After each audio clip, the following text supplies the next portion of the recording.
Vamos ahora con un fenómeno que está creciendo lamentablemente en nuestra sociedad. Les cuento, con el uso masivo de las redes sociales también está aumentando el número de personas, en su mayoría, hay que decir, mujeres, que sufren violencia a través de la tecnología. Estamos hablando de acoso, estamos hablando de amenazas, difamación, control de contenidos. Son algunas de las nuevas formas de la violencia de género a través de la red. Sin embargo, la legislación parece ir por detrás de las agresiones cibernéticas. Pues bien, para hablar de todo ello y saber cómo actuar ante este terrible problema, contamos con Encarnación Aguilar, es directora general de Violencia de Género y Asistencia a Víctimas de la Consejería de Justicia e Interior de la Junta de Andalucía. Muy buenas tardes, bienvenida. Buenas tardes. Saludamos también a Mar Monsoriu, es consultora tecnológica y escritora, directora de la Tencia, empresa dedicada a servicios de inteligencia en marketing e internet. Bienvenida. Bueno, y por último, saludamos a Francisco Manuel Gutiérrez Romero, es magistrado del juzgado número 2 de Violencia sobre la Mujer de Sevilla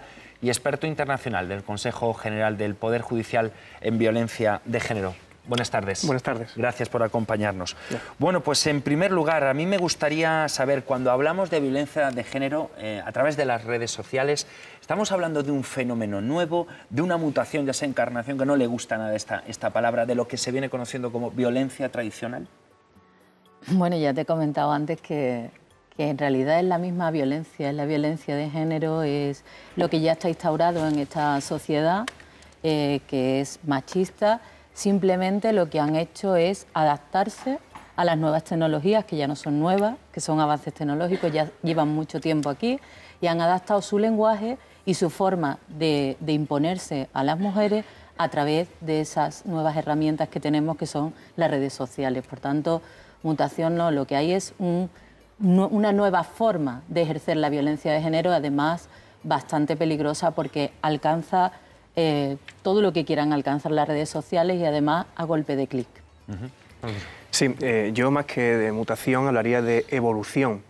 Se ha pasado de una violencia física, de una violencia psicológica, de una violencia sexual incluso, a una violencia cibernética, donde la evolución de las tecnologías en la sociedad actual ha supuesto que este tipo de conductas de manipulación, de control de los datos personales de la víctima, pues haga sobre esta una herramienta útil en manos de sus agresores para lograr su objetivo final, que a veces puede ser no solamente manipularla o humillarla, sino también obtener una respuesta definitiva a esa relación que ya estaba cesada o estaba en crisis en vías de cese.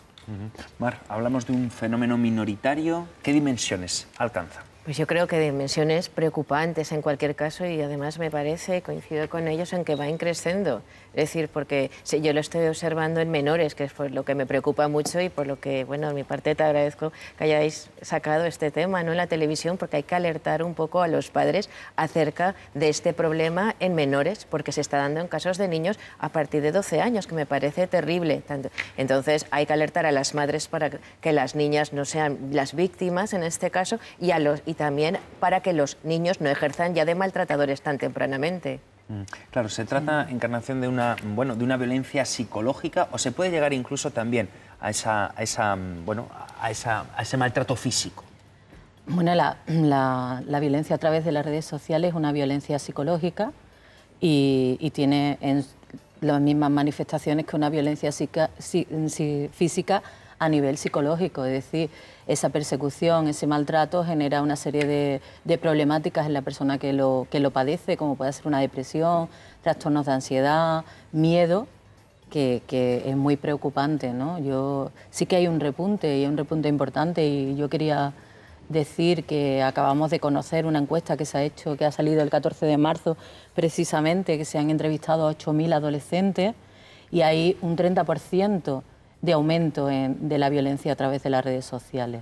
Entonces sí, es una violencia psicológica y lógicamente la violencia tiene unos ciclos, la violencia tiene unos estadios y, como todos sabemos, puede acabar no siempre en violencia física. ¿Y qué síntomas tendrían las víctimas, Encarnación? Pues tienen, en adolescentes en concreto, sí, pues pueden presentar aislamiento social, pueden presentar anorexia, pueden presentar insomnio, pueden presentar muchas dificultades de contacto en sus redes sociales, pueden dificultar su desarrollo personal dentro del colegio, fin, en edades muy complicadas como son los 14 y los 19 años, con lo cual yo creo que es un tema para tomarse en serio, ¿no? Creo que es un tema que preocupa y me parece bien que estemos aquí hablando hoy precisamente de este tema. Francisco, pero es difícil perseguir este tipo de delitos. ¿Cómo proteger a las víctimas? Sí, efectivamente es muy complicado, sobre todo teniendo en cuenta el anonimato de la persona o de los presuntos agresores que realizan este tipo de conducta delictiva. Existe un conjunto de medidas de protección, no solamente en la ley de violencia, sino también en nuestro Código Penal y nuestra ley de enjuiciamiento criminal, que hay que saber utilizar en la medida posible para llegar a la conclusión final, que es intentar evitar que siga existiendo ese tipo de conducta, ese tipo de manipulación hacia la víctima y, sobre todo, algo fundamental, no solamente hay que atajar el problema de la comisión de este tipo de delitos contra la intimidad, donde se está vulnerando no solamente el derecho a honor o la intimidad o la paz familiar, sino también hay que tener en cuenta las consecuencias que este tipo de delito supone en el propio entorno familiar de la víctima más próxima y que le va a provocar, como bien ha dicho Encarnación, una serie de consecuencias psicológicas o psíquicas que también tienen que ser valoradas como una consiguiente consecuencia de la responsabilidad delictiva que se ha cometido. Bueno, Francisco ponía sobre la mesa el anonimato, un factor clave en el aumento de este tipo de agresiones. Sí, es que yo creo que intentan apoyarse en eso para, de alguna forma, pues fastidiar todo lo posible la vida a las víctimas. Es decir, es algo que cara a cara no harían principalmente. Pero bueno, luego yo un poco discrepo en ese sentido con él, porque al final en Internet todo deja trazas. La gran faena es que para perseguirlos hay que pasar por la denuncia, o sea, que no es algo tan inmediato. Es decir, aunque al final esa gente que supuestamente se cree que lo está haciendo anónima se les va a pillar, porque siempre se les puede pillar porque han dejado trazas. El caso es que para la víctima, además, defenderse se tiene que pasar por un vía crucis judicial horroroso que no facilita nada. Desde que pone la denuncia hasta que el tema le queda resuelto, Francisco lo puede explicar mucho mejor que yo. Todos los pasos procesales son terribles y sufre mucho la víctima y su familia. Sí, sobre todo en esta materia es fundamental la formación y la especialización de todas aquellas personas que intervienen en la investigación, en la instrucción y en el enjuiciamiento de este tipo de delitos. Por lo que dice la compañera, no solamente porque a veces inicialmente el anonimato es un obstáculo importante, sino porque posteriormente el ejercicio por parte de la víctima de la acción penal pues lo puede convertir en un obstáculo todavía mayor a la hora de llegar a ese examen final, que es el juicio. Claro, y no se pueden buscar atajos, Francisco, para llegar a la solución. Bien, para eso están las medidas cautelares, las medidas de protección, donde en la fase de instrucción intentamos que la víctima deje de sufrir ese tipo de acoso, ese tipo de hostigamiento, a través de medidas como alejamiento, comunicación o prohibición de cualquier tipo que permita que este señor o estos señores puedan seguir hostigando a esa víctima a través de las redes sociales.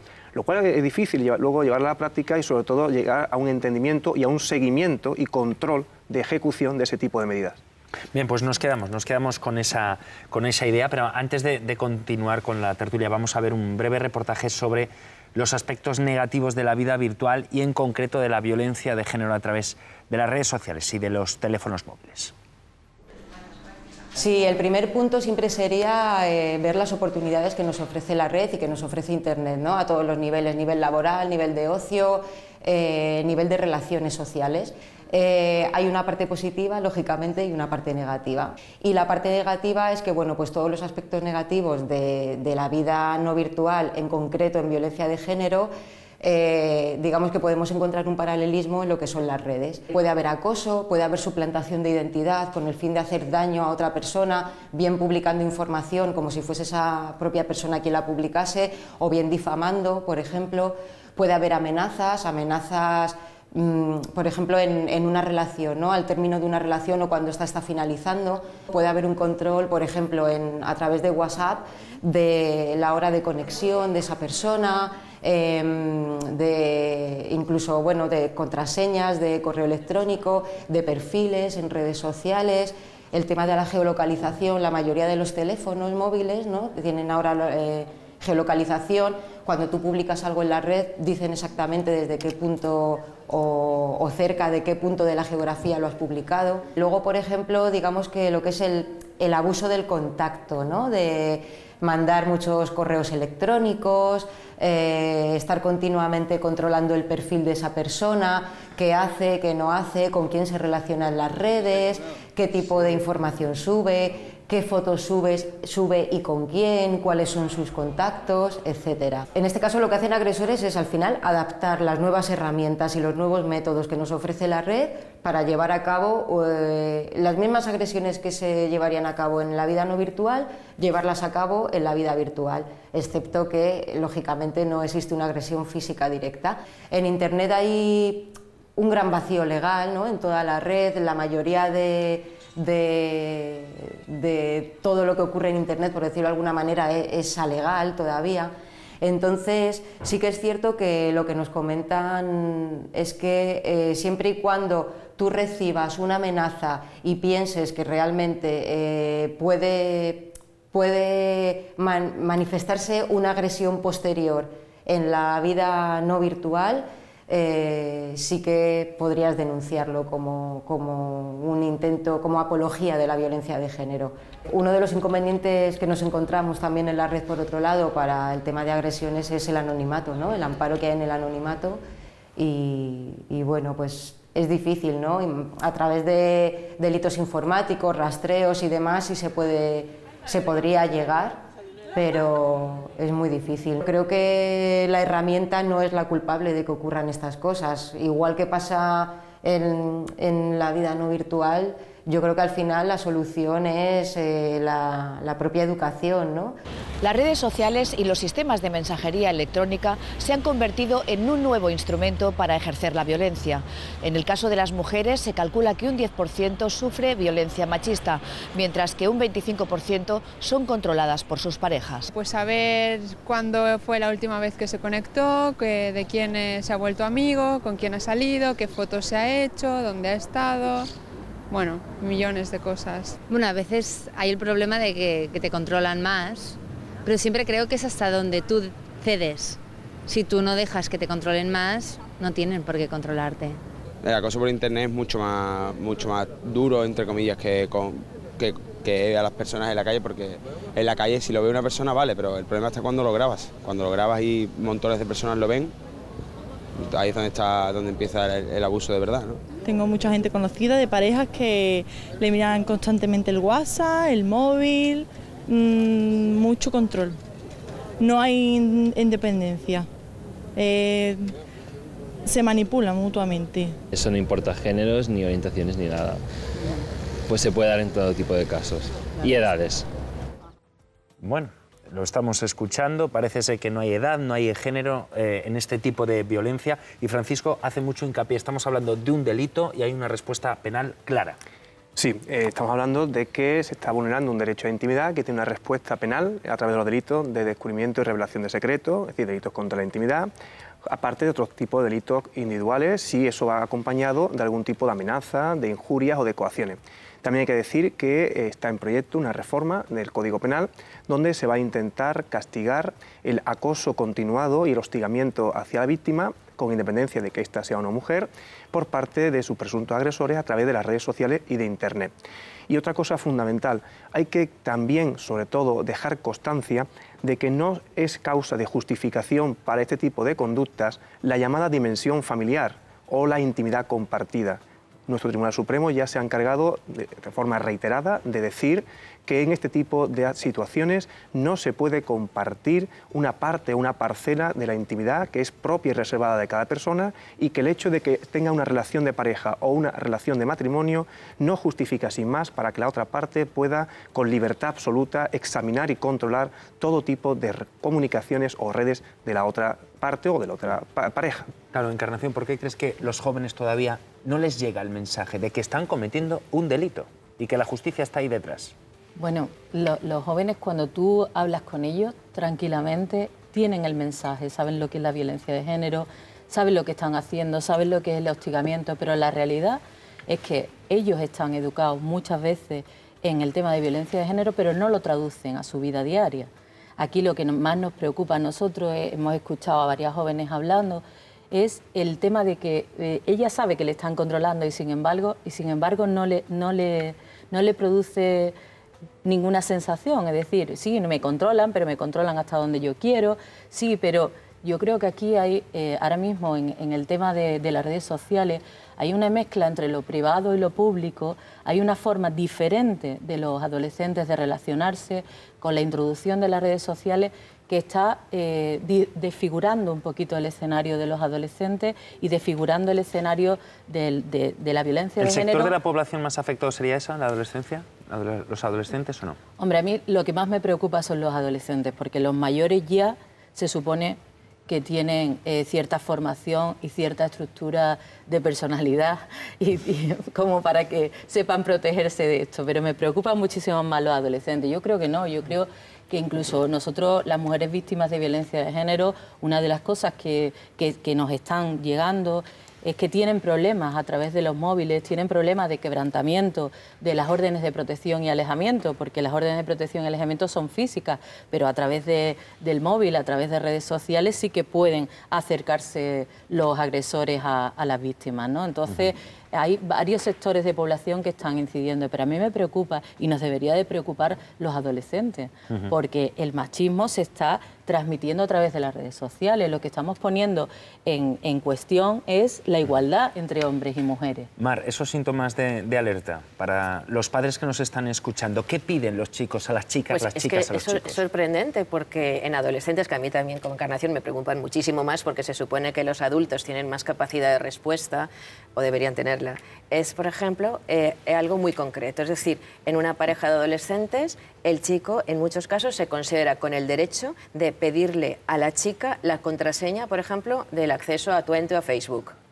Y no al revés. Es decir, yo podría entender que se compartieran, que me parecería mal en cualquier caso, pero no. Es decir, si no me das tu contraseña de Facebook es porque no me quieres. Y la otra, tonta, porque no puedo decir otra cosa, o es que me lo pide porque es que me quiere. Es decir, no, es decir, yo tengo que transmitir el mensaje que cada uno nos tenemos que controlar nuestra propia vida, que no porque te controlen te quieren. Eso hay que dejarlo bien claro. Si te controlas, casi todo lo contrario, es porque no te quiere y porque está él muy inseguro. Entonces, hay que negarse a dar la contraseña de Facebook, hay que negarse a contestar inmediatamente los mensajes de WhatsApp, que también está pasando, WhatsApp, Telegram y demás, ¿no? Line. Es decir, si no les contestan las niñas a los niños el WhatsApp, enseguida es que estás con otro, a saber qué estabas haciendo.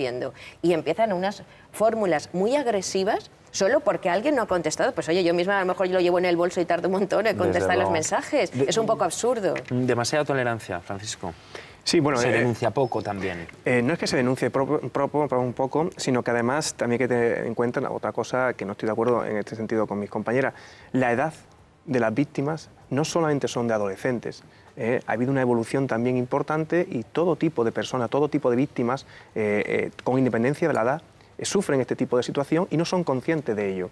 No es que haya tolerancia cero, es que la tolerancia en este tipo de delitos a veces es difícil de erradicar, porque es difícil llegar a esa IP o a ese tipo de persona que ha llevado a cabo esa conducta desde detrás de un ordenador y adoptar la medida cautelar adecuada, necesaria y proporcionada para eliminar ese tipo de situación. A veces complicado, sobre todo porque tenemos los medios, los recursos poco adecuados en nuestra legislación para luchar contra este tipo de acoso cibernético que hoy día pues, es una evolución más de la violencia como una manifestación de esa subordinación y esa dominación de ese varón hacia la mujer que ha tenido una relación de pareja o es, digamos, su esposa. Estaría bien recordar, antes de proseguir, Francisco, que se ha decretado un alejamiento de Twitter en Cuenca. ¿Nos puedes contar algún detalle? Sí, efectivamente. Recientemente, este año 2014, se ha dictado una sentencia por la Audiencia Provincial de Cuenca, muy novedosa en España, porque por primera vez se considera que hay quebrantamiento de una pena de prohibición de comunicación cuando el presunto agresor, tras ser condenado por un delito de violencia de género y haber sido condenado como pena accesoria a la prohibición de comunicación, se dedica a crear cuentas de Twitter y a través de distintos mensajes, utilizando fotos de su expareja, no directamente a ella, sin injuriarla ni amenazarla, pero sí haciéndole saber que sigue controlándola, que sigue manipulándola y que conoce y ha conocido toda su vida y, por tanto, se ha dirigido de forma, aunque sea indirecta, a acosarla u hostigarla. En este caso, la Audiencia Provincial de Cuenca lo considera autor de un delito de quebrantamiento de condena y, por tanto, se le condena por este tipo de actuación. Bueno, ya Perdona, yo quería apuntar. Yo creo que se denuncia poco. De hecho, tenemos 17 mujeres asesinadas en lo que llevamos de año y ninguna había denunciado. Yo creo que la violencia de género se denuncia poco. Creo que además está inmersa en el ámbito privado. Creo que tenemos que sacarlo al ámbito público. Creo que la sociedad tiene que implicarse mucho más en lo que está pasando, sea la violencia de género a través de las redes sociales o sea a través de los medios tradicionales en que se ha ejercido. Creo que hay que denunciar, creo que todos somos cómplices si no denunciamos y sobre todo creo que la sociedad, existe la violencia de género porque la sociedad es tolerante con ella. En el momento que la sociedad deje de ser tolerante con la violencia de género, erradicaremos esta lacra, que es una lacra social bastante importante. Yo quería puntualizar eso porque... Sí, y yo quería también decir respecto al tema de menores, que yo insisto porque lo vivo mucho y muy de cerca en colegios y tal, es decir, que si tú preguntas a los adolescentes cuántas se han sentido acosadas, y también cuántos, porque yo lo pregunto indistintamente, un porcentaje muy alto de las niñas te dicen que se han sentido controladas por novios o potenciales novios. Es decir, a veces un chico cuando es rechazado no acepta el no y pasa a intentar, pues a lo mejor acceder a la cuenta, suplantar la identidad, menoscamar la imagen, humillarla públicamente. Esto lo estoy viendo con mucha frecuencia. Sí que hay casos de acosadoras chicas, pero no llegan al grado de violencia que ejercen los hombres como consecuencia del machismo. Y me gustaría eso dejarlo bien claro. Y en este caso los padres son los últimos en enterarse. Sí, desde luego. Falta conocimiento. Desde luego, porque de las nuevas tecnologías. Sí, porque como antes ha apuntado Encarnación, hay un fenómeno clarísimo que es de aislamiento. Es decir, la víctima pretende aislar, el acosador pretende aislar a la víctima, con lo cual la víctima se siente cada vez más controlada y no se lo cuenta. Y luego siente vergüenza. Entonces no se lo cuenta ni tan siquiera a sus amigos o amigas, y mucho menos a su familia. Y hasta que no pasa a una cuestión casi física, es decir, no lo somatiza y tiene una enfermedad, no se dan cuenta en su entorno, ¿sabes? Ven que está con su novio y tan fenomenal.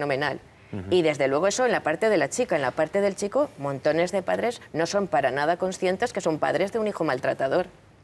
Sí, yo quería hacer un apunte respecto al tema de la denuncia y decir que efectivamente la denuncia es muy importante, es el primer paso que tiene que dar la víctima para el ejercicio de la acción penal, pero hay que tener en cuenta también que este año, en el año 2012, entró en vigor una directiva del Consejo y del Parlamento Europeo que establecía un estatuto de la víctima. Y en ese estatuto de la víctima se establecía como regla general y sobre todo como una prioridad la no necesidad de denuncia para que la víctima pueda ser asistida y atendida por personal técnico en la materia. Por tanto, no siempre se vinculaba el ejercicio de la acción penal a través de la denuncia con el hecho de que la víctima pudiera ser asistida por profesionales en la materia y tener una solución, al menos inicial, hasta que estuviese preparada para formular la denuncia. Y creo que eso es importantísimo porque no basta hoy día la mera denuncia cuando la víctima no está preparada para ello, porque el desenlace final es finalmente a veces la retirada o otras veces una sentencia absolutoria que da el traste y crea una sensación de impunidad de la que estamos hablando aquí actualmente. Claro, en los protocolos de lucha contra la violencia de género, ¿se contempla la violencia de género? De hecho, la ley andaluza, en concreto, establece la atención a la víctima, las medidas de protección social, independientemente que la víctima haya denunciado o no. Es decir, que incluso vamos por delante del Estatuto de la Víctima y de la Directiva Europea. Pero sí que es importante también las medidas de protección y de seguridad que sí que se establecen justo cuando se pone la denuncia, ¿no? Entonces, sí, se está trabajando, efectivamente, como él dice, en atender a esas víctimas, en ser proactivos. Nosotros estamos ahora mismo trabajando en ser proactivos, ir a buscar esas víctimas a través de signos evidentes de violencia, intentar dotarle de todas aquellas estructuras a esa persona que está aislada, que no tiene autoestima, que no tiene una red social, que no tiene habilidades sociales, que tiene un trastorno depresivo, que tiene una serie de problemas, y dotándola de estructuras lo suficientemente potentes para que al final ella salga de esa situación, bien con denuncia o sin denuncia. Pero lo que sí es verdad que si lo hace sin denuncia, muchas veces, y tenemos testimonios de muchas víctimas, una vez que ellas han salido, siguen siendo víctimas de agresiones, no tienen por qué ser físicas, sino de otro tipo, ¿no? A través de los hijos, a través de amigos, a través de las redes sociales, a través de... Entonces la denuncia no es que sea fundamental, pero sí que es algo importante. Yo creo que es importante reconocer que esto es un delito Es importante reconocer que hay que tener una tolerancia cero respecto a este tema, ¿no? Desde luego, y buscando esas soluciones, ¿qué deberíamos de hacer de una manera prioritaria para acabar con esta violencia de género a través de las redes sociales? Pues desde luego comentarlo en casa, comentarlo mucho en los centros escolares y comentarlo en todas partes. Medios de comunicación. Sí, por supuesto, involucrarnos, como antes decía ella, toda la sociedad. Es decir, esto es un problema que existe, que está siendo especialmente grave porque va increciendo, es decir, ya lo ha dicho ella, ha aumentado mucho, y entonces y dejar claro, es decir, que las redes sociales no se pueden convertir en un instrumento, ¿no?, al servicio de los maltratadores, que ya me parece el colmo, una herramienta que yo abogo siempre por ella, que podría ser súper positiva, que vaya en contra de las mujeres o en general de la violencia. Bien, yo en esta materia sí me gustaría también hacer un pequeño apunte, y es que la lucha contra la violencia de género, la respuesta judicial es un pilar, pero no el único, ¿eh? Existe una serie de pilares fundamentales que hay que trabajar para que la respuesta judicial tenga éxito. Y entre ellos, para mí, es algo fundamental la reeducación y la rehabilitación de esos condenados por acto de violencia. No solo se puede sancionar, no solamente se puede aplicar única y exclusivamente el Código Penal, sino que hay que hacer entender y comprender a estas personas que han tenido un problema y que esa consecuencia, ese problema, pues ha derivado de una situación penal que tiene una solución, que es una respuesta penal, pero que además tienen ellos que saber a través de distintos programas o talleres que es una cuestión que tienen que solucionar, que es un control de impulso que han de solucionar para evitar una reincidencia delictiva. Pues de lo contrario, si no se trata de estas personas, seguirán viendo a la víctima como la venganza absoluta a sus males, que en este caso pueden ser una sanción penal o pueden ser otro tipo de medidas penales. Encarnación, brevemente, ¿algo que Bueno, añadir? yo creo que con esto no vamos a acabar hasta que nos concienciemos todos de que hay que educar en igualdad, que la igualdad nos intuye, que tenemos todos que dar ejemplos de igualdad y sobre todo las familias tienen que empezar a educar a sus hijos, fundamentalmente, que son los maltratadores, en igualdad. Ahí están bien. Y sobre todo yo quiero llamar la atención de eso, ¿no?, de que los hombres tendréis que acompañarnos, porque esto no es un problema de las mujeres víctimas, ni de las administraciones públicas, ni de las feministas, es un problema de la sociedad en su conjunto. Desde luego, tolerancia cero contra la violencia de género. Muchísimas gracias, Encarnación Aguilar, Mar Montsoriu, Francisco Manuel Gutiérrez Romero. Un placer tenerle con nosotros. Bien.